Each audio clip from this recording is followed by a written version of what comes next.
ভাই। আসসালামু আলাইকুম। জি স্যার। আমার নাম মোহাম্মদ মাসুদ চৌধুরী এবং আমি উত্তরা থেকে বলছি। তো ঘটনাটা আমার সঙ্গে ঘটে হচ্ছে প্রায়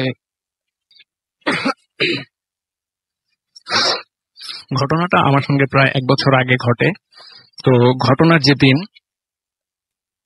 সেদিন আমার কলেজ ছিল, কিন্তু আমি সেদিন কলেজে যেতে পারি নাই কোনো একটা ব্যক্তিগত সমস্যার কারণে। তো সেদিন ঠিক সকাল ১১টার দিকে আমার ফোনে একটা কল আসে, সেটা কলেজ থেকেই ছিল। তো আমি এটা দ্রুত অ্যাটেন্ড করে শুনতে পাই যে আমার কোনো একটা ইনফরমেশন স্টুডেন্ট রেকর্ডে আসলে ভুল আছে, সেটা অতি সত্বর কলেজে গিয়ে আমাকে ঠিক করতে হবে। তো আমি কথা মতো কলেজে চলে যাই। কলেজে চলে যাওয়ার পর সেখানে যে ভুল ইনফরমেশন গুলো ছিল সেগুলো আমি কারেকশন করি। ইভেন আমাকে জানানো হয় সেগুলা হচ্ছে বোর্ডেও চলে গেছে ভুল ইনফরমেশন। তো আমাকে সেগুলো ঠিক করতে বোর্ডে চলে যেতে হবে। তো আমি আর দেরি না করে বোর্ডের উদ্দেশ্যে রওনা হই। তো যথারীতি উত্তরা থেকে আমি শাহবাগ নামার পর সেখান থেকে আমার মূল ঘটনার সূচনা ঘটে। আমি যখন শাহবাগ থেকে নেমে রোড ক্রস করব, ঠিক আমি ডিভাইডারের মাথায় আমি দাঁড়িয়েছিলাম জেব্রা ক্রস করার পর। তো হঠাৎ করে আমার পেছন থেকে একজন বৃদ্ধ মহিলা তো আমার হাত ধরলো। তো আমাকে বলতেছে যে একটা কাপড় দিয়ে দেখায় বলতেছে যে এই কাপড়টা তুমি রাখো এবং আমার সঙ্গে চলো। তো এই কথাটা শোনার পর আমি যথারীতি ভাবলাম যে হয়তোবা মহিলাটি কি পাগল। তো আমি তেমন কোনো পাত্তা না দিয়ে ওনাকে ইগনোর করে চলে যেতে শুরু করলাম। তো ঠিক এমন সময় আমাকে বলছে ওই মহিলাটি পেছন থেকে রাগান্বিত খুব রাগান্বিত ভয়েসে যে তুই বেঁচে গেলি, আর কতবার বাঁচবি। তো জিনিসটা শোনার পর আমি এতটা আমলে নিই নাই যে পাগল হয়তোবা সে এই কারণে এই ধরনের কথাবার্তা বলছে। তো আমি যথারীতি প্রিপারেশন নিলাম যে আমার মাথায় অন্য একটা টেনশন চলছিল, সেই মোতাবেক আমি বোর্ডে যাব। তো সেই চিন্তাধারার লক্ষ্যে আমি যাচ্ছিলাম। তো পরবর্তীতে আমি এক সময় একটা সার্টেন টাইমে আমি পৌঁছাই বোর্ডে, কিন্তু তখন অলরেডি আমি অনেক লেট হয়ে যাই। তো সরকারি কাজ যেভাবে হয় যে অনেকটা অফিস আওয়ারের পরে আর তেমন কিছু তারা করে না। তো আমি প্রায় শেষ আওয়ারের দিকেই পৌঁছাই বোর্ডে। তো সেদিন আর আমার কোনো কাজ হলো না। বোর্ড থেকে জানানো হয় যে আজকে আর কিছু করা যাবে না, তো আপনি আগামীকাল আসুন। তো এই ভেবে আমি খুব হতাশ হয়ে যাই। তো মনে মনে ভাবতে থাকি যে আজকে আমি এত কষ্ট করে আসলাম, আগামীকাল আবার আমাকে জ্যাম পার করে উত্তরা থেকে এখানে আসতে হবে। তো সেক্ষেত্রে আমাকে এত কষ্ট যাতে না করতে হয়, কিছু একটা করা যায় কিনা। তাহলে আমি আমার চকবাজারে যে মামার বাসা রয়েছে সেখানে আমি আজকে থেকে যাব। তো একসঙ্গে আগামীকাল কাজ শেষ করে তারপরে উত্তরায় ফিরবো। তো এইভাবে আমি আম্মুকে ফোন দিয়ে সবগুলো ব্যাপার সিরিয়ালি বলে তাকে জানিয়ে আমি ফোন রেখে দিই। তো আমি মামার বাসার উদ্দেশ্যে, যেহেতু চকবাজার বকশীবাজার থেকে খুব কাছেই ছিল, তো আমি হেঁটে যাওয়ার উদ্দেশ্যে আমি হাঁটা শুরু করি। তো যখন আমি মামার বাসার খুব কাছে চলে যাই, তখন আমি ফিল করি যে মামার বাসার যে গলিটা রয়েছে সেই গলির মাথায় মানে আগের থেকে আমি যতবার ওই গলিতে যাতায়াত করেছি মামার বাসায়, তো আগের অবস্থা থেকে ওই গলির অবস্থাটা কিছুটা ভিন্ন রকম ছিল। খুবই শুনশান, কোলাহল মুক্ত, কোনো ধরনের জনমানবের চিহ্ন তখন পাচ্ছিলাম না। তো এই সময়ে ইভিনিং টাইমে এই টাইপের আসলে ওই এলাকা, যেহেতু পুরান ঢাকার এলাকা, খুব ক্রাউড থাকে। তো এরকমটা আসলে থাকার কথা না। তো কিছুটা অস্বাভাবিক ফিল হইলো, আমি ব্যাপারটা তেমন আমলে নিই নাই। তো গলিটা ছিল এরকম যে স্ট্রেট গলির এই মাথা থেকে ওই মাথায় সম্পূর্ণ দেখা যায়, যদিও কোনো লম্বা বা বড় সড়ো কোনো গলি না। তো হঠাৎ খেয়াল করলাম, আমি গলির ভেতরে ঢুকে যখন হাঁটা শুরু করেছি, দেখতেছি যে একদম গলির মাথা থেকে ৮-১০ জন লোক একটা পাগল টাইপের লোককে ধাওয়া করে আমার দিকে আসতেছে। তো আমার থেকে বেশ কিছু দূর সামনে একটা মেন হোল ছিল। তো ওই মেন হোলের স্ল্যাবটা আসলে কংক্রিটের ছিল। তো এই কংক্রিটের স্ল্যাবের উপরে ওই পাগলটা দৌড়ে আসার সময় এখানে তার পা লেগে হোঁচট খেয়ে সে পড়ে যায়। তো আমি তাকে তার এই মানে পাগলটার আনুমানিক বয়সটা ছিল 40 থেকে 50-এর মতন, আমি যতটুকু আন্দাজ করতে পেরেছিলাম। তো এই বয়সের একটা লোক এভাবে পড়ে গেল। তারপর যখনই মানে পাগলটা পড়ে গেছে তখন ওই 8-10 জন লোক এসে তাকে বেধড়ক ভাবে মারতে শুরু করে। তো এই জিনিসটা দেখে আমার খুব খারাপ লাগে, কারণ একজন বয়স্ক লোক এভাবে মানে মার খাচ্ছে। তো আমি যথারীতি ছুটে গিয়ে তাদেরকে জিজ্ঞেস করি যে ভাই আসলে এখানে কি হচ্ছে, ওনাকে মারছেন কেন? তো তার মধ্যে থেকে একজন জানায় যে উনি নাকি মানে খুব গালাগালি করেছে, তাদের মধ্যে থেকে একজনকে নাকি মানে লাঠি দিয়ে আঘাত করেছে। তো আমি এটা শোনার পর মানে একটু অন্যরকম না ভেবেই আমি তাদেরকে সরিয়ে লোকটাকে নিয়ে ফার্মেসির দিকে যাই, কারণ লোকটার যখন আমি মাটি থেকে তুললাম তখন দেখি যে ওনার গালে, তারপরে হচ্ছে ওনার হাঁটুতে অনেকটা ছিলে গেছে, আর নাক দিয়ে টপ টপ করে রক্ত পড়তেছে।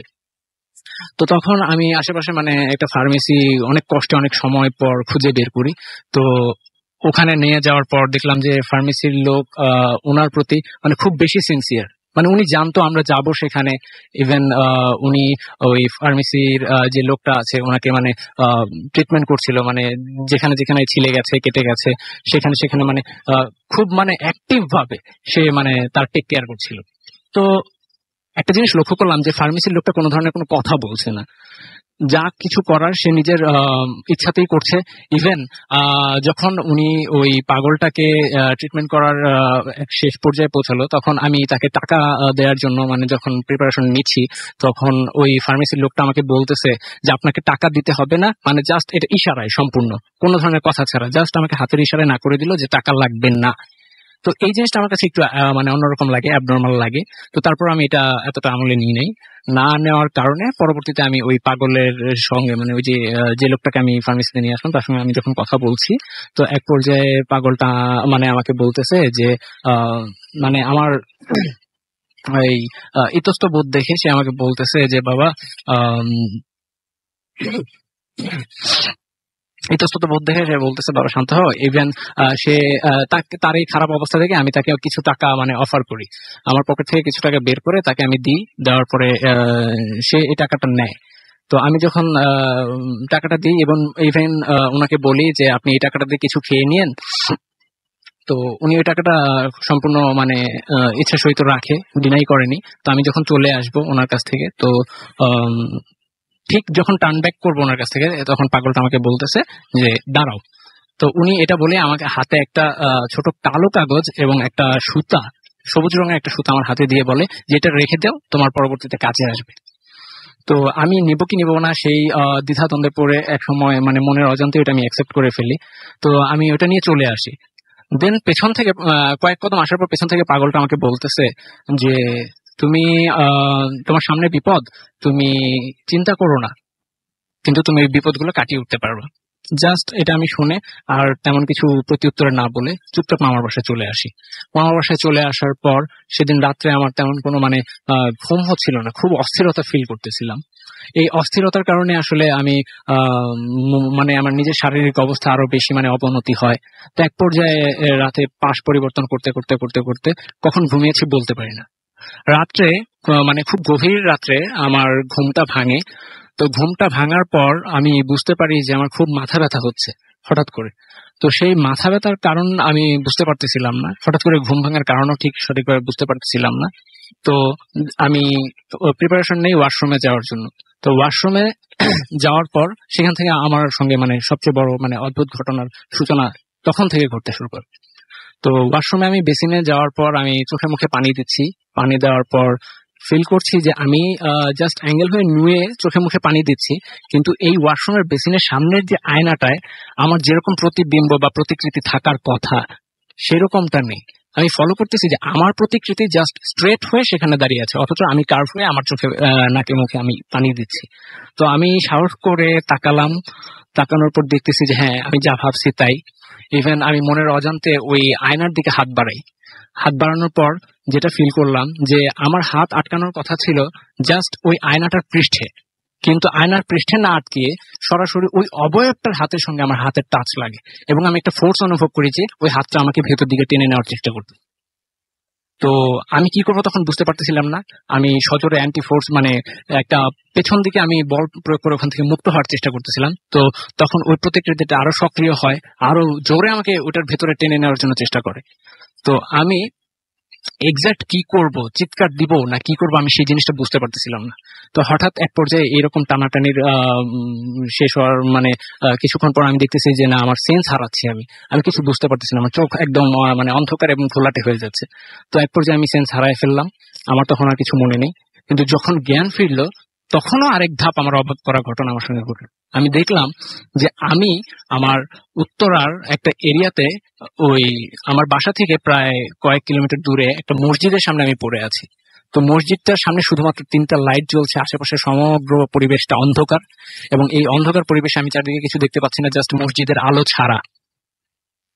তো তখন দেখলাম যে কিছু মুসল্লি মসজিদের দিকে যাচ্ছে নামাজ পড়ার জন্য। তারা আমাকে নোটিস করে আমার দিকে এগিয়ে আসে, এগিয়ে আসার পর জিজ্ঞেস করে আমার কি হয়েছে।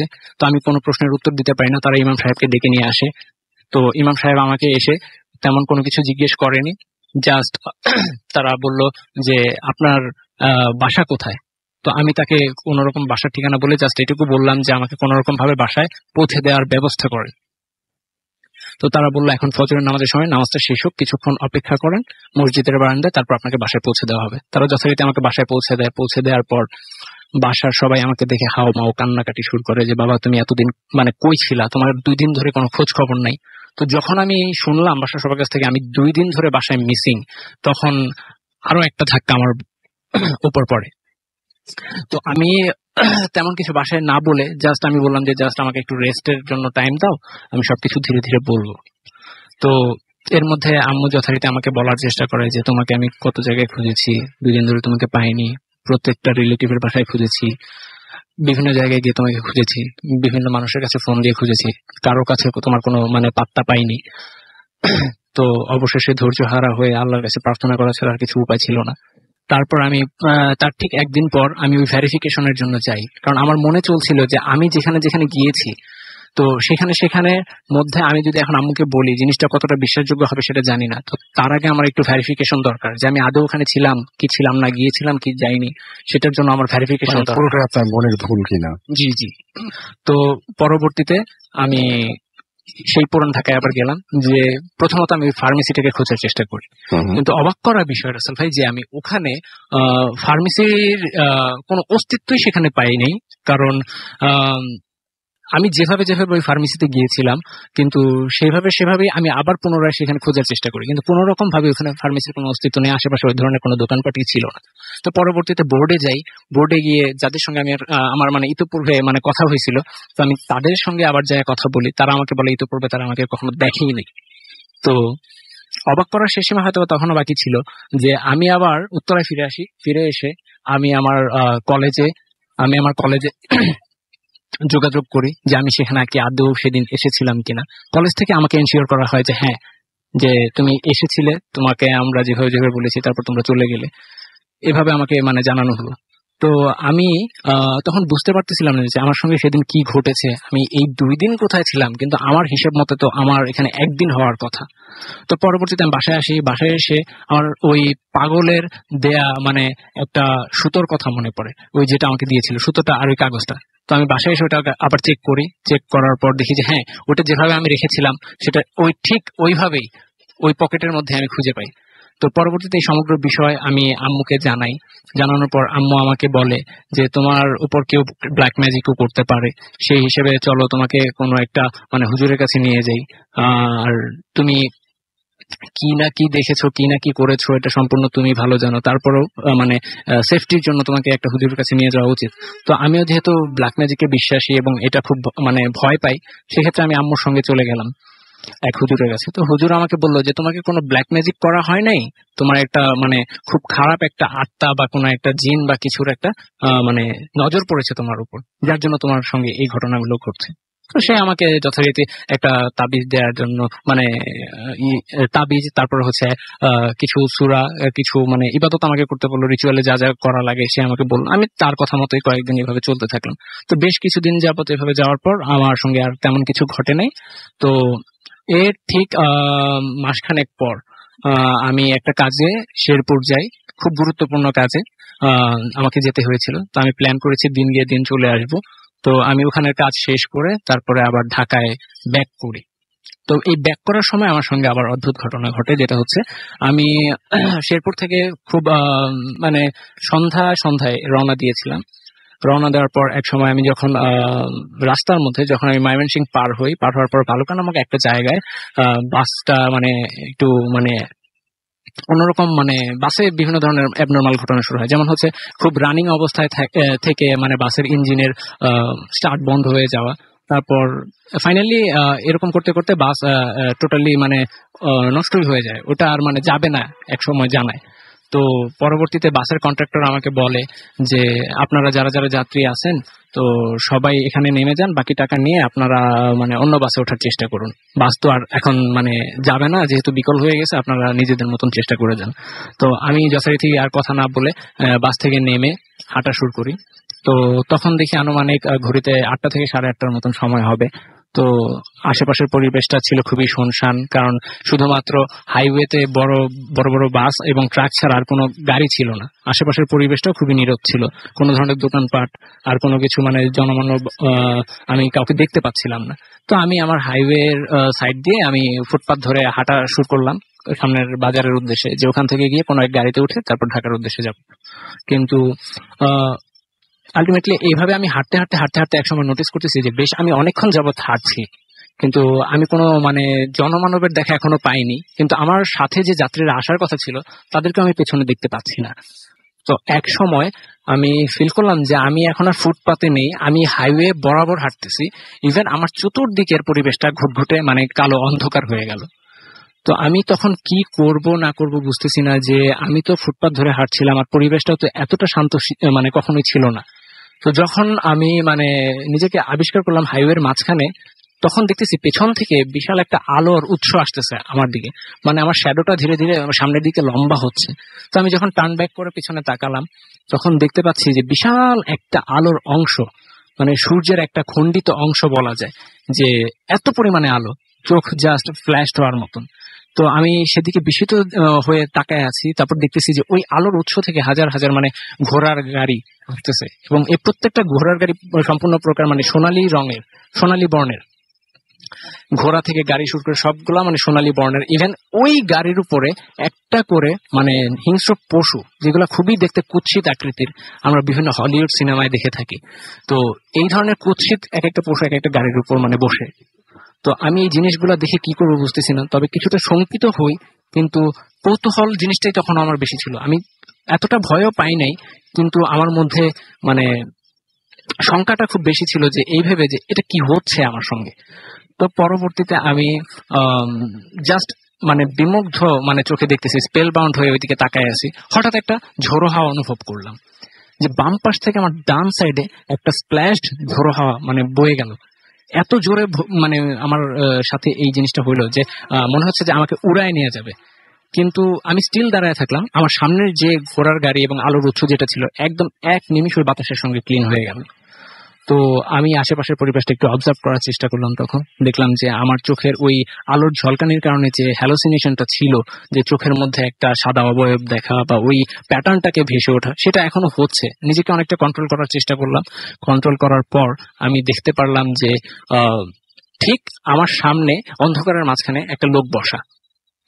ইভেন এই লোকটা আমার মানে মাথা তুলে আমার দিকে তাকালো। তখন আমি বুঝতে পারলাম যাকে আমি ঢাকায় সেই মানে পুরান ঢাকায় দেখেছিলাম চকবাজারে, পাগলটা, সেই লোকটা এটা।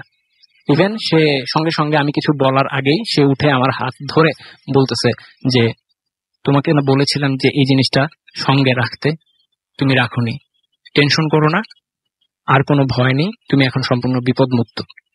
তো সে আমাকে এই কথা বলার সঙ্গে সঙ্গে একটা বড়ই হাতে দিয়ে বলল, এটা খেয়ে নিও। তো রাসেল ভাই বলে রাখি যে আমি এই ঘটনা দেখার পর প্রচন্ড ঘামছিলাম, এবং মানে আমার অবস্থাটা এতটা মানে খারাপ ছিল যে পানি পিপাসায় বুক ফেটে যাচ্ছিল। তারপর আমি কি করব সেটা বুঝতে পারছিলাম না। তখন আমি ফ্রিজ হয়ে কিছুক্ষণ দাঁড়িয়ে থাকলাম। তো ধীরে ধীরে দেখতে পেলাম যে আমি যে পূর্ব অবস্থায় ছিলাম, রাস্তার পাশে দাঁড়ানো, ইভেন আগের যে পরিবেশটা ছিল স্বাভাবিক নর্মাল হাইওয়ে ধরে গাড়ি যাওয়া, সেগুলো একদম সিম্পলি ভাবে আগের মতো হয়ে গেছে। তো তখন আমি আমার যখন ইনসেন্সে সঠিকভাবে আসলাম, তখন আমি আমার পকেট থেকে ফোন বের করে দেখি যে তখন রাত প্রায় 2টো ক্রস করে গেছে। তো রাসেল ভাই আমি বুঝতে পারতেছিলাম না এটা, যে আমার সঙ্গে এই কিছু যে এই যে যাবতীয় কিছুক্ষণ আগের যে ঘটনাগুলো সেটা সম্পূর্ণ হলেও এখানে 20 থেকে 30 মিনিট সময় পার হওয়ার কথা, কিন্তু সেইখানে এইভাবে 5 থেকে 6 ঘন্টা সময় আমার কাছ থেকে অতিবাহিত হয়ে যাবে। মানে এই জিনিসটা আমি কখনো ভাবতে পারতেছি না যে কিভাবে সম্ভব। তো আমি কি করব সেটা বুঝতে না পেরে হঠাৎ করে একটা হর্নের শব্দ মানে কানে আসতেছে, যে দেখতেছি একটা বাস আসতেছে আমার সামনে। তো আমি কিছু না বলার আগেই বাসটা আমার সামনে এসে থামলো। সে মানে আমাকে মানে সেই বাসের যে হেল্পার ছিল সে আমাকে ইতস্ত মানে করতেছে যে সেই বাসে উঠার জন্য। আমি কিছু না ভেবে কিছু না বলে সরাসরি বাসে উঠে যাই। বাসে উঠার পর আমি হঠাৎ করে খেয়াল হয় যে আমার আম্মুকে ফোন করা উচিত। তো আমি মোবাইলটা বের করে আমি আম্মুকে আবার কল দিতে যাব, তখন হাজার চেষ্টা করে আমি আম্মুর সঙ্গে কানেক্ট হতে কোনোভাবেই পারছিলাম না। তো এক সময় আমি মানে যখন খুব মানে বারবার ফোন দিয়ে ব্যর্থ হচ্ছি, তখন আমি ফোনটা পকেটে রেখে দিই। রেখে দেওয়ার পর আমি ওই বড়ইটা যেটা পাগলটা দিয়েছিল সেই বড়ইটা আমি খেয়ে নিই। তবে অবাক করার বিষয় রাসেল ভাই এটাই যে আমি যখন বড়ইটা খাই তখন আমার যে ওই টায়ার্ডনেস যেটা ছিল, আমার শরীর দিয়ে ঘাম ঝরা, ইভেন আমার এই যে তৃষ্ণায় বুকটা ফেটে যাওয়া, এই সমস্ত নেগেটিভ জিনিসের অবসান আমার সাথে সাথেই হয়েছে। ইভেন যখন আমি বড়ইটা খাই তখন মানে আমার কাছে এমন মনে হচ্ছিল রাসেল ভাই যে আমি এরকম স্বাদের বড়ই আর কখনো খাই নাই। এটা অত্যন্ত সুস্বাদু একটা বড়ই ছিল, যেটা আমাদের এই যে অ্যাজ ইউজুয়াল যে বড়ই আমরা বাজার থেকে কিনে খাই সেরকম কখনোই ছিল না। তো আমি ঢাকায় পৌঁছাইতে প্রায় তখন রাত শেষ হয়ে ফজরের নামাজের পরে 4টা থেকে 5টা এরকম সময় হয়ে যায়। তো আমি বাসায় পৌঁছানোর পর সবাই আমাকে জিজ্ঞেস করতে থাকে, এত রাত্রে কেন বাসায় আসছো, তোমাকে সারাদিন খুঁজে পাইনি, ফোন করেছি তোমাকে, তো তোমার কি হয়েছিল, এরকম অ্যাবনর্মাল অ্যাটিটিউড তোমার কাছ থেকে মাঝে মাঝেই পাওয়া যায়, এখন কি কোনো কিছু তোমার সঙ্গে ঘটেছিল কিনা। তো বিভিন্ন প্রশ্ন করতে থাকে। তো আমি সেগুলোর উত্তর না দিয়ে জাস্ট এটুকুই বলি যে আমার কাজ শেষ করতে দেরি হয়ে যায় এবং খুব রাত্রে আমি রওনা দিই, যার কারণে আমার আসতে দেরি হয়েছিল। তো এরপর থেকে রাসেল ভাই আমার সঙ্গে আর কোনো কিছু ঘটে নাই। এই ঘটনা সম্পর্কে আমি বাসায়ও তেমন কিছু আর কখনো বলি নাই। আর এর ঠিক কিছুদিন পর একদম শেষ পর্যায়ে আমি তার ঠিক 3 থেকে 4 মাস গ্যাপে আমি ওই পাগলটাকে স্বপ্নে দেখি। স্বপ্নে দেখার পর সেই পাগলটা আমাকে বলে যে তোমাকে দেয়া যে সবুজ সুতোটা আর ওই কালো কাগজ যেটা আছে সেটা তুমি এক নদীতে ফেলে দিও। আচ্ছা, আলটিমেটলি আমি সেই কথা মোতাবেক আমি ওইটা ফেলে দিই। দেন এরপরে আমার সঙ্গে তেমন আর কিছু ঘটেনি রাসেল ভাই। তো এই ছিল আমার ঘটনা রাসেল ভাই। ওকে, থ্যাংক ইউ সো মাচ আপনার ঘটনার জন্য, আপনাকে অনেক ধন্যবাদ। আচ্ছা, এই যে আপনার কাছে একটা প্রশ্ন করতে চাই যে কেউ যদি আপনার ঘটনাটা বিশ্বাস না করে তাদের জন্য আপনার কি বলার আছে? আমার রাসেল ভাই এখানে একটা কথা, যে আমি একটু পেছনে ফিরে যাই এই প্রসঙ্গে, যে আমি যখন মানে এই ঘটনাটা সম্পূর্ণ মানে এক্সপিরিয়েন্স করি তার ঠিক মাস খানেক পর আমি এই নিয়ে নেটে একটু ঘাটাঘাটি করি। তখন সেখানে কিছু জিনিসের আমি মানে রেফারেন্স পাই, সেটা হচ্ছে টাইম লুপস অ্যান্ড হচ্ছে প্যারালাল ওয়ার্ল্ড। সো এখানে কিছু জিনিসের বর্ণনা ছিল যে প্যারালাল ওয়ার্ল্ডে কিছু জিনিস এরকম সংযোগ হতে পারে, যখন বাস্তবিক জীবনে কোনো জিনিস ঘটে যায় তখন সেই জিনিসের কানেকশন যখন প্যারালাল ওয়ার্ল্ডের সঙ্গে হয় তখন এই জিনিসটা টাইম লুপস হয়। যেমন বাস্তবিক দিক থেকে যেমন সাপোজ 1 মিনিটের ঘটনা প্যারালাল ওয়ার্ল্ডে গিয়ে সেখানে 1 ঘন্টাও হতে পারে। না, সেটা তো আমরা জানি, সেটার ব্যাখ্যা আছে, আমি সেটা নিয়ে বলছি। আমি বলছি আপনার এই ঘটনা যদি কেউ অবিশ্বাস করে, আপনি তো মানে আপনি প্যারালাল ওয়ার্ল্ড থাকুক, টাইম লুপ যা বলছেন সবই ঠিক আছে, বাট আপনার ঘটনাটি আপনি যে বলছেন তার মানে হচ্ছে আপনি যে ঘটনাটি বলছেন আপনাকে অবিশ্বাস করা, সেক্ষেত্রে আপনার কি বলার আছে আমি সেটা বলছি। জি রাসেল ভাই, আমি বলছি তো আমি এই সম্পূর্ণ কিছু বিচার বিশ্লেষণ করার পর তখন আমি এটাই সিদ্ধান্ত নিয়েছি যে আমার সঙ্গে এই জিনিসটা যদি ঘটে থাকে তাহলে সেক্ষেত্রে এটার অস্তিত্ব আছে, আর যদি না ঘটে থাকে তাহলে আমি সম্পূর্ণ অন্য কোনো মানে সেন্সে ছিলাম যেটা আমার পক্ষে মানে ধরা সম্ভব নয়। তো আমি নিজেকে যখন বিশ্বাস করেছি যে হ্যাঁ সম্পূর্ণরূপে এটা আমার সঙ্গে ঘটেছে, তখন আমি বললাম যদি আমি কখনো কারোর সঙ্গে এই ঘটনা শেয়ার করি, যদি তারা কখনো এটা বিশ্বাস করে বা না করে, যদি করে তাহলে সেক্ষেত্রে অল ওকে, ঠিক আছে, কিন্তু এটা জানি যে আমার পক্ষে এটার সত্যতা কতটুকু। আর যারা বিশ্বাস করবে না তাদের ক্ষেত্রে এটাই বলার উদ্দেশ্য যে যদি কখনো তারা প্যারানর্মাল মানে অ্যাক্টিভিটি মানে কখনো এই টাইপের কিছু মানে ফিল করে, তারা কখনো এটা ডিনাই করতে পারবে না। আর প্রকৃতপক্ষে যারা ভূত বা প্যারানর্মাল জিনিস বা আত্মা এইসব জিনিস অবিশ্বাসী, তারা আমি মোস্ট প্রবাবলি এটা দেখেছি যে 90 থেকে 95% তারা কখনো এটা এক্সপিরিয়েন্স করে নাই। এক্সপিরিয়েন্স করে কখনো অবিশ্বাস করেছে এরকমটা আমি এখনো দেখি নাই। তো যারা যদি কখনো কেউ এরকম অভিজ্ঞতার সম্মুখীন হয়, তারা মাস্ট বি এটা বিশ্বাস করতে বাধ্য হবে। Thank you so much. আমি সেটাই বলছিলাম, আসলে অনেকে বিশ্বাস করতে পারছিলেন না যে আসলেও আপনার সাথে এই ঘটনাটি ঘটেছে কিনা। আপনাদেরকে যারা অবিশ্বাস করছেন, সেটা আপনার পুরোপুরি অবিশ্বাস করা, মানে বিশ্বাস করা না করা কমপ্লিটলি আপনার ব্যাপার। কিন্তু উনি যেটা বলছেন যে উনি বিশ্বাস করেন যে ওনার সাথে এই ঘটনাটি ঘটেছে এবং উনি সেই জন্য এই ঘটনাটি শেয়ার করেছেন। তো আমরাও সেটা শোনালাম। ইয়াসিন শাফিন আমার সাথে আছেন আফরিক তুহিন, এবং তিনি বলছেন যে দুটো ঘটনায় অনেক ভালো লেগেছে তার কাছে। আমাদের সঙ্গে আছেন আশিকুল হক সিয়াম এবং ভূত এফএমের সাথে তিনি আছেন। আমাদের সঙ্গে আছেন দেখতে পাচ্ছি নির্জন জুনিয়র, প্রত্যেক শুক্রবার রাত 11টায়। তার সাথে তিনি দিয়েছেন যে আম্মুর সাথে ঝগড়া হবেই, কিন্তু শেষ পর্যন্ত আমি জিতে যাই, কিন্তু আম্মু জিতে যায় যখন সকালে শুনে যে আমার কমেন্ট পড়া হয়েছে। ওকে।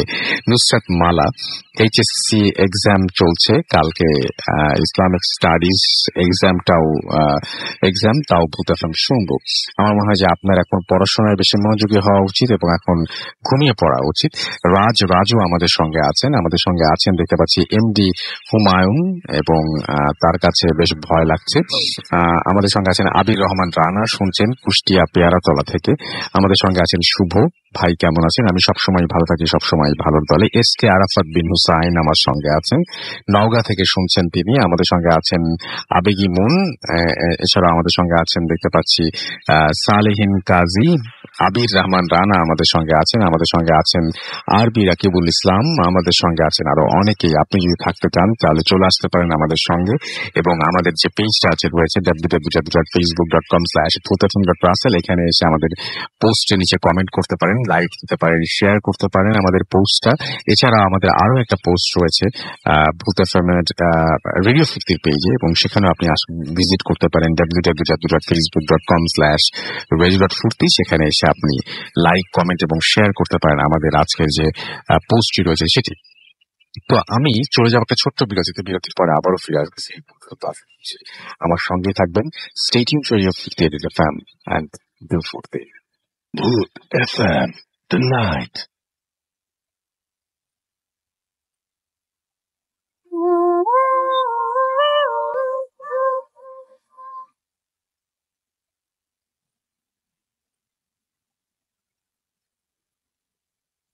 ওয়েলকাম ব্যাক, শুনছেন সবসময় রেডিও ফুর্তি এফএম। আমি রাসেল আছি সাথে, আমার সাথে রয়েছে মাসুম ভাই এবং আজকের অতিথিরা। আপনাদের সবাইকে আরো একবার স্বাগত জানাচ্ছি এবং আশা করছি যে সবাই ভালো আছেন, সবসময় ভালোর দলেই আছেন।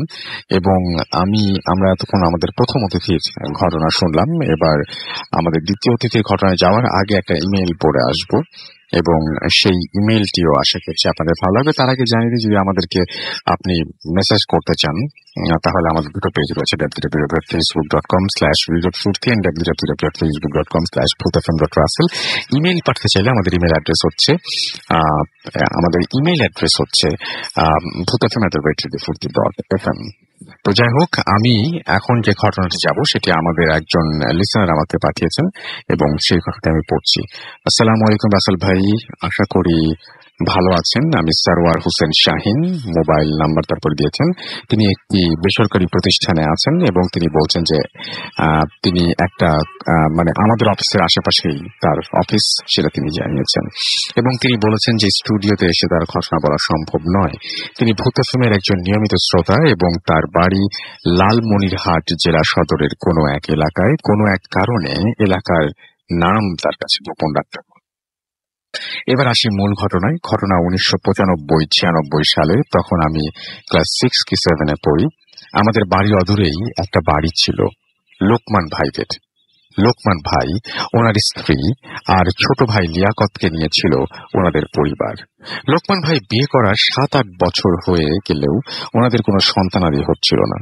অনেক ডাক্তার, কবিরাজ দেখিয়েও কোনো সুফল না পেয়ে হতাশায় ভুগতে থাকলেন। লোকমান ভাই জেলা পরিষদের পিয়নের চাকরি করতেন এবং ওনার ছোট ভাই কলেজে পড়তেন, তাই ওনার স্ত্রী প্রায় সময় বাসায় একা থাকতেন। একদিন ভর দুপুরবেলা ওনার স্ত্রী রান্না করছিলেন। এমন সময় একটি পাগল বাড়িতে ঢুকে ওনার স্ত্রীকে বলে, মারে, আমি 3-4 দিন থেকে না খাওয়া, আমাকে একটু ভাত খেতে দিবি? ওই পাগলের ছেঁড়া নোংরা পোশাক আর শরীর থেকে পচা দুর্গন্ধ বেরোচ্ছিল, যেটা ওনার স্ত্রী সহ্য করতে পারছিলেন না। তারপরেও ওনার স্ত্রী ওই পাগলকে বললেন, ডাল আর করলা ভাজি হয়ে গেছে, শুধু মাছের তরকারিটা চুলোয়। আপনি মাদুরটা নিয়ে বসুন, অপেক্ষা করুন, আমি দিচ্ছি। পাগলটা বসতে বসতে বলল, মা, আমি মাছ খাই না, শুধু ডাল আর করলা ভাজি দে, ওতেই আমার চলবে। লোকমান ভাইয়ের স্ত্রী সবকিছু বেড়ে এনে ওনার সামনে দিলেন, হাত ধোয়ার পানি দিলেন, কিন্তু পাগলটা হাত না ধুয়েই খাওয়া শুরু করলো। পাতিল থেকে ভাত বেড়ে দিচ্ছিলেন, পাগলটা খেয়েই চলছে। একসময় পাতিলের ভাত প্রায় শেষ। পাগলটা বলল, পেট ভরে গেছে মা, আর খাবো না। আমাকে যে সব ভাত বেড়ে দিলি, এখন তোরা কি খাবি? লোকমান ভাইয়ের স্ত্রী বললেন, সমস্যা নেই বাবা, ঘরে চাল আছে, আমি আবার রান্না বসিয়ে দেব, আপনি আপনার আর একটু ভাত নিন। পাগলটা হাত ধুতে ধুতে বলল, তার কোনো সন্তান নেই? তোর কোনো সন্তান নেই, তাই না? লোকমান ভাইয়ের স্ত্রী অবাক হয়ে বললেন, না, নেই, কিন্তু আপনি জানলেন কি করে? পাগলটা কোনো জবাব না দিয়ে উঠে দাঁড়িয়ে বলল, ফজরের নামাজ শেষে তুই, তোমার আর তোর স্বামী মিলে তোদের কুল বড়ই গাছটায় ঝাঁকুনি দিবি, দেখবি একটি কুল পড়বে, আর ওটা দুজনে ভাগ করে খাবি। লোকমান ভাইয়ের স্ত্রী বললেন, বাবা, এখন তো কুলের সিজন না, কি করে কুল পড়বে? পাগলটা ধমকে সুরে বলল, তোকে যা করতে বলছি তাই করবি, আর এই কথা বল তুই তোর স্বামী ছাড়া আর কাউকে জানতে দিবি না। তোর ছেলে মেয়ে যেটাই হোক, 12 বছর পর্যন্ত খুব চোখে চোখে সাবধানে রাখবি। এই বলে পাগলটা চলে গেল। কিন্তু আশ্চর্যের বিষয় হলো, লোকমান ভাইয়ের স্ত্রী যখন ভাতের পাতিল থেকে যা খাওয়া সামান্য ভাত বেড়ে আবার রান্না করতে যাবে, তখনই দেখতে পান ভাত পাতিল ভরা, এমনকি ডাল, করলা ভাজি সব ঠিক আছে, যেমনটি পাগলটা আসার সময় ছিল। উনি নিজের চোখকেই বিশ্বাস করতে পারছিলেন না।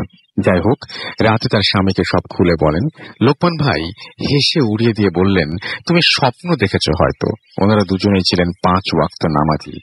ফজরের নামাজ শেষে লোকমান ভাই ওনার স্ত্রীকে নিয়ে কুল গাছের নিচে গিয়ে সত্যিই ঝাঁকুনি দিতেই একটি বড় আকৃতির কুল ঝরে পড়ে, এবং দুজনেই আশ্চর্য হয়ে যায়, কারণ এখন বর্ষাকাল, কুলের সিজন নয়।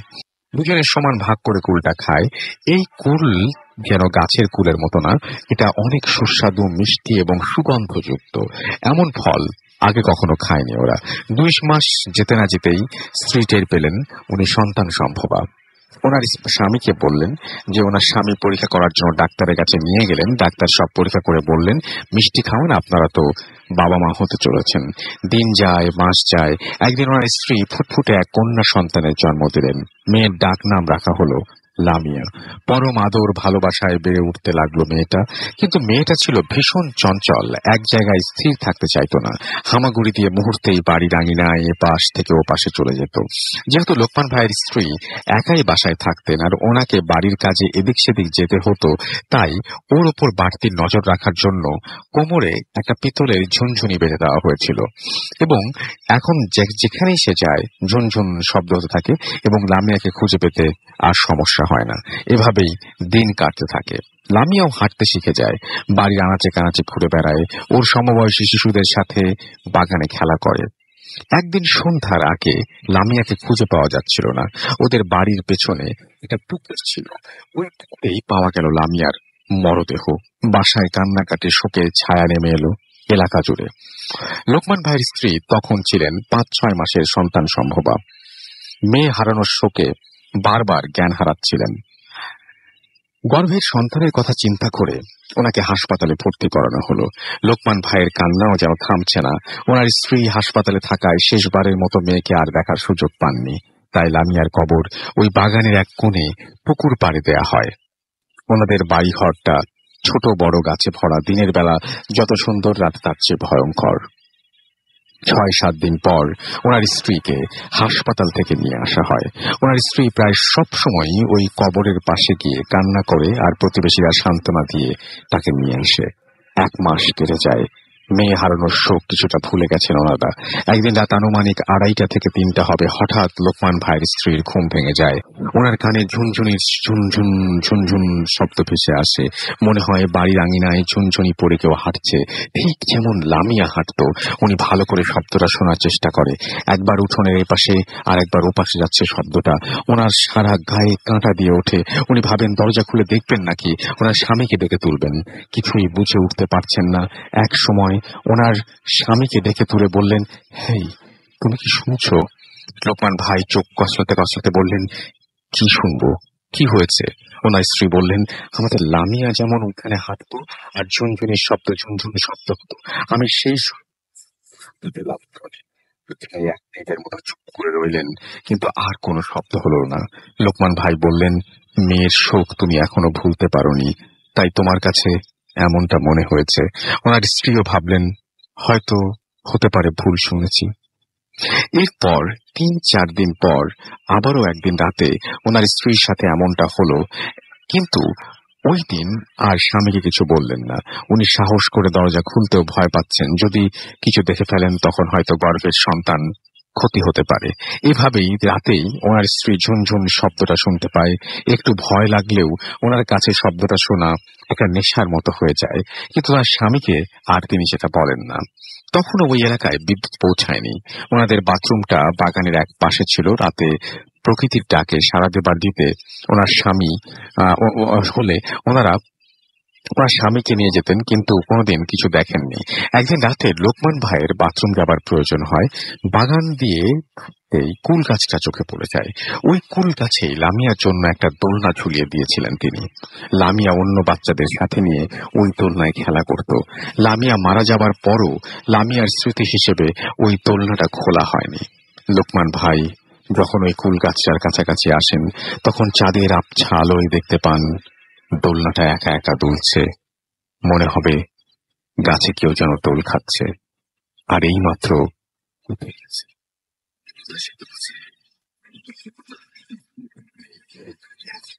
তখন ছিল না।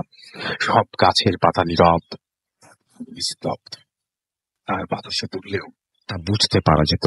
ওনার সারা শরীর শীতল হয়ে আসে, আর ওই রাতের মতো সাহস করে তিনি বাথরুম সেরে চলে আসেন। ঘরে এসে শুয়ে ভাবতে থাকেন, মীরার এবো কিন্তু কিছুই বিরাতে পারেন না। পরের দিন সকালে দোলনাটা খুলে ফেলেন। এই 2-3 দিন পর মাঝরাতে লোকমান ভাইয়ের ঘুম ভেঙে যায়।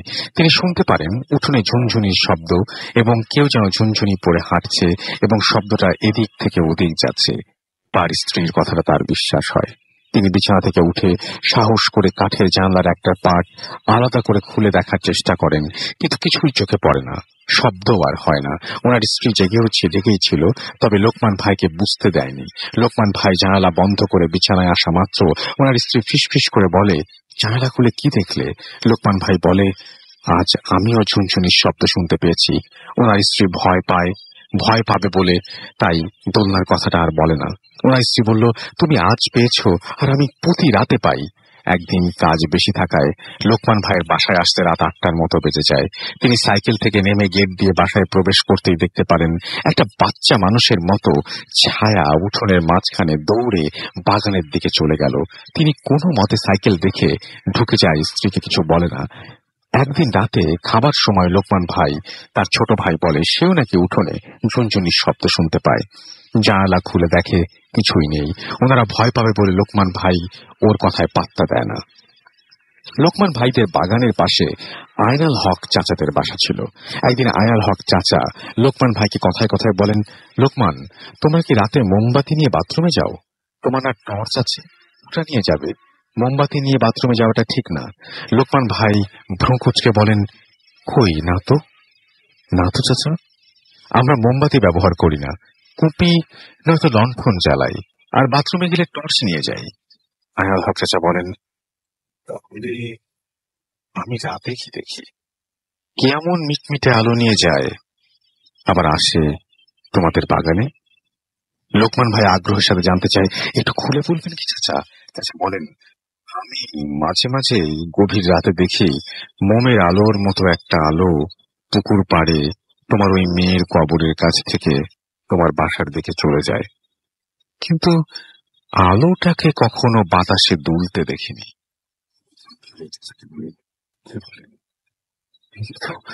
কোনোদিন কিছু দেখিনি, হয়তো ভুল দেখেছেন আপনি, এই বলে চলে যায় লোকমান ভাই। কিন্তু তার মনে চলে আসে দরজা ধাক্কানোর শব্দে স্বামী স্ত্রী দুজনের ঘুম ভেঙে যায়। লোকমান ভাই ভাঙা ভাঙা কণ্ঠে বলেন, কে কে দরজা ধাক্কা দেয়?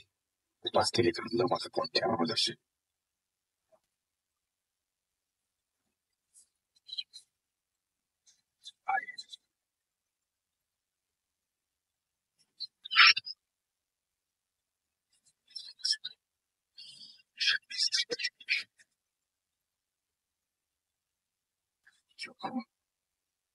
ভাই সাহস করে উঠে বুঝে গমতেই দেখতে পায় একটা ছায়া বাগানের দিকে চলে গেল।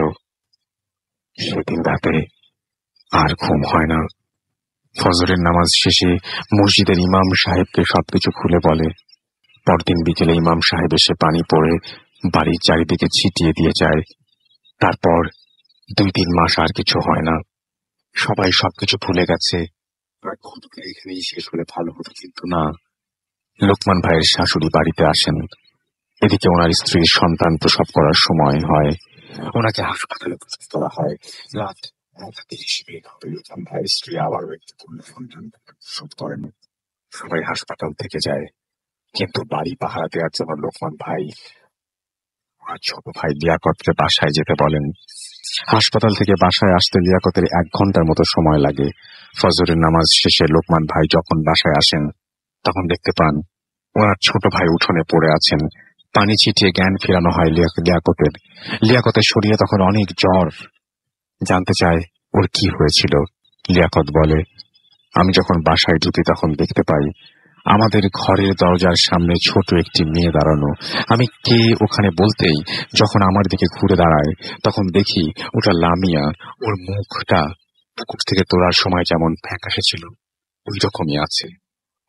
হাত মারিয়ে দিয়ে বলছিল কোল নিতে। আমার কিছু মনে নেই। লিয়াকতের জ্বর 4-5 দিন ছিল, কিন্তু জ্বর ভালো হয়ে গেলেও রাতে স্বপ্ন দেখত ওই ঘটনা আর চিৎকার দিয়ে উঠত। শহরের বড় মসজিদের ইমামকে ঘটনা বলার পর ইমাম সাহেব এসে বাড়ি বন্ধ করে দিয়ে যান। এভাবে বেশ কিছুদিন ভালোই কাটে, কোনো সমস্যা হয় না। লোকমান ভাই যে ঘরে থাকতেন, ওই ঘরে খাটের পাশেই একটা ছোট জানালা ছিল, আর ওই জানালা দিয়ে পুরো বাগানটা দেখা যেত। একদিন রাতে কাশি ফেলার জন্য জানালা খুলতেই দেখতে পান মেয়ের কবরের ওপরে আলো মিটমিট করে জ্বলছে। উনি জানালা লাগিয়ে একটু ফাঁক রেখে দেখার চেষ্টা করেন, কিন্তু একটা বাতাস এসে আলোটা নিভিয়ে দেয়। এরপর প্রায় প্রতি রাতেই চুপি চুপি ওই আলোটা দেখেন। এখন ওনার